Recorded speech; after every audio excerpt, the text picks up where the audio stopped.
Let's have a warm welcome. What should we call him? What about the king of chat? That'll do him. Jonathan Ross. Thank you. Thank you very much.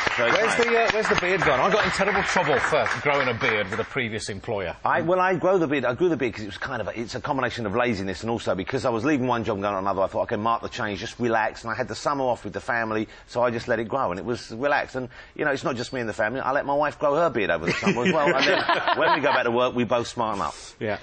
My beard was reviewed in the papers, and some guy in the Telegraph said Adrian does seem to be having some trouble getting past the Yasser Arafat stage, which I was, but could you get a great big thick one going quite quickly? It wasn't full. I don't think I'd ever get like the Father Christmas stage, but it was thicker than... When I was a kid, I grew one once. When I was at university, I was in a play. We went to the Edinburgh Festival, and I was in a play, they adapted the classic poem Beowulf, and I played Wiglaf, and I had to grow a beard for that, and it was very sparse in some areas, but very gingery down here. Yeah. So it was kind of looked really like I'd stuck on one of those fake Russ Abbott beards from years ago. Now, you've got a new show. Thank you, yes, I You're have. back. You're back with a vengeance. Back with the talk show, because I did Penn and Teller over the summer here for ITV, but I've got the talk show starting tomorrow night on TV, just after this new Red and Black thing, which I think you're talking about later on, the new Simon Cowell thing, and after the X Factor. So, yeah, I'm excited. And we did the first one, we recorded it last night, so we do it a couple of days before, and I was nervous.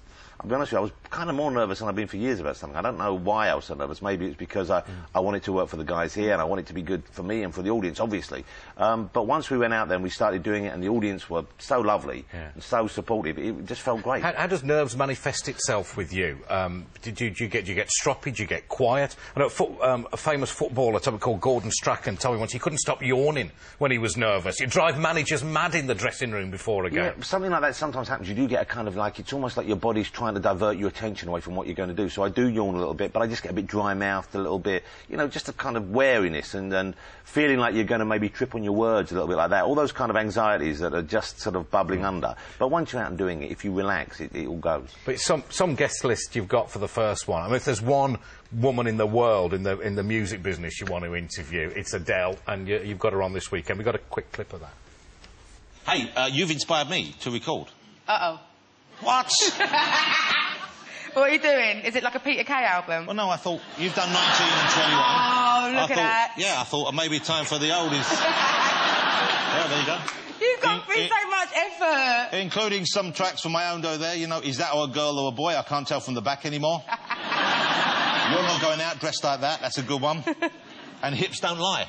Hips don't lie. They just squeak a little bit.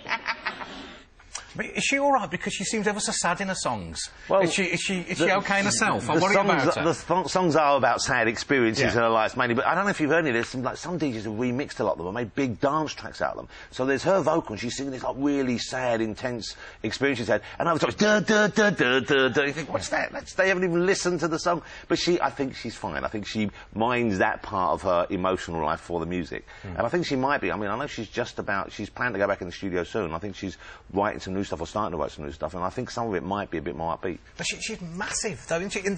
I was lucky enough to be in the States on holiday, and every other track is Adele. It's you know, she's a huge talent. I mean, it's as simple as that. You know, people respond to that. You know, people aren't silly. If someone comes along who's that good and you hear it, that's why she's as big as she is. And also, I don't know if you've seen her live, but she's so warm on stage. She has such a rapport with the audience that's a really lovely experience as well. And she doesn't do the kind of mega stadiums yet. She could fill them, and they ask her to do them, but I think she doesn't do them through choice because she likes having that connection with the audience. You've got Sarah Jessica Parker and Lewis Hamilton. How do you keep that calibre of guests going? Well, you know, you just try to get the people on who you think people want to see being interviewed and who you're interested in, you know. Has that got a lot to do with it, who you're interested in? I think that helps. It makes it easier. I mean, you know, if you're doing if someone's booked on the show and you can't immediately think about what you want to ask them, then maybe they're the wrong booking. But if someone's on, you think, oh, you know, I've always wanted to know that, and I'd love to find out about this, then that does make your job easier. What about Gaddafi for programme 2? That'd be some interview, wouldn't it? I don't think, if we can't get him, we'll get you with the beard back on. Now, you're also doing, whilst you've been off, yeah, no, you've got a comic. I started that while I was still back over on the other side. Do we call it the dark side? I'm not sure. When I was over on BBC. We can do if you like. No, we won't. And because I've always loved comics. All my life I've collected comics. All my life I've read comics, and I've always loved comics. And over the years I've got to know a lot of people who make the comics. You know, and I'm a friend with many of them. And I'd always have ideas. I'd always sketch in the summer and write down ideas. And a friend of mine who writes is a guy called Mark Miller, one of the best talents in this country for writing comics. He did Wanted. He wrote Kick-Ass, the comic, and which became a movie that my wife wrote, of course. And he said to me, why don't you ever do one? And I suppose I'd never thought of, you know, when you're a kid and you see TV, for example, I never thought I'd be on TV, because that seemed like another world. And in a way, comics was the same thing. I thought I'd never be in that world. So what do you do exactly? You don't draw them then? No, I write them. So I came up with the initial idea, and then I write the script. It's a bit like writing a movie script or a play or something. You kind of see it in your head, and you map it out, and I have, like, piece of paper or other place, no, that scene needs to happen here, and put it all together, coordinate with the artist, and you work with different artists in different ways. I mean, this guy, it's more of a kind of straightforward, here's the script, he illustrates it, and we talk about it afterwards. I'm doing 3 more at the moment with other artists. One new one with him and about retired superheroes, and another one with... I love the idea of this retirement home for superheroes. But aren't you encroaching on your wife's territory going into this because she writes... Not really. I mean, you know, I think because she, you know, her career is stellar at the moment. I mean, she's writing movies. She's got 2 movies already finished. The next Helen Mirren movie, which is just out in the States, that's from her screenplay, or the initial draft of the screenplay, called The Debt, and she's got the new Daniel Radcliffe movie, Woman in Black, based on the book that inspired the stage play, and that's out in February, I think. They were just finishing that yesterday, and she's working on about 2 or 3 more right now, so she's got nothing to worry about. You've got more than one laptop at home, then? You're not fighting over it, then? We do, well, yeah, but hers is the important one, though. Hers is when she never leaves lying around, because she's actually got work on it that she wouldn't want to lose. Mine, it doesn't matter so much.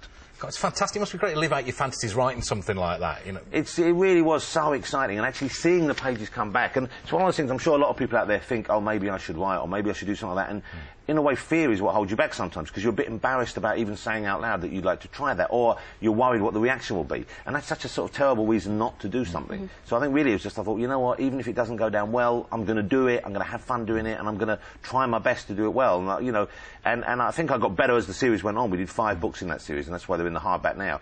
But it certainly was, you know, something I'm so thrilled I finally got off my backside and tried it.